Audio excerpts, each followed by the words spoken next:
Un entrepreneur originaire de Saint-Laurent-du-Maroni, un jeune étudiant d'Awala-Yelimapo et 2 commissaires enquêteurs, l'un issu de l'agriculture et un ancien urbaniste. Ce sont les profils des 4 membres guyanais de la commission particulière du débat public sur le projet Montagne d'Or.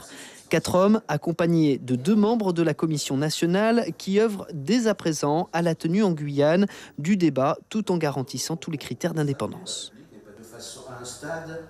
Nous commençons par demander à la Commission nationale de produire un document d'information qui s'appelle le document du maître d'ouvrage, que nous allons rendre public au plus tard début mars, si toutefois la Commission nationale lui donne son aval, ce qui est prévu le 28 février.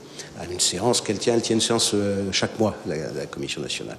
À partir de là, s'ouvre le débat. Dans un premier temps, c'est un débat, le document sera en ligne, donc il sera sur Internet, sur un site particulier que nous venons d'ouvrir aujourd'hui même d'ailleurs. La première séance de débat se tiendra le 3 avril à 18h à Saint-Laurent-du-Maroni. Débat qui se déplacera ailleurs en Guyane jusqu'au mois de juin sous forme de réunions générales, mais aussi d'ateliers thématiques. Le premier d'entre eux concerne l'emploi. Il faut qu'on connaisse plus précisément le cadre qui a déjà été arrêté sur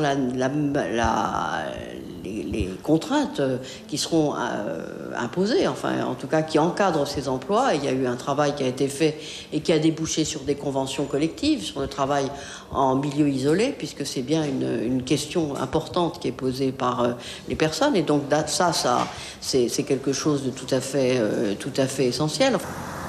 Après les débats, un compte-rendu sera publié par la commission, un document qui accompagnera le dossier d'enquête publique. La décision finale de poursuite du projet reviendra au maître d'ouvrage, la Société de la Montagne d'Or.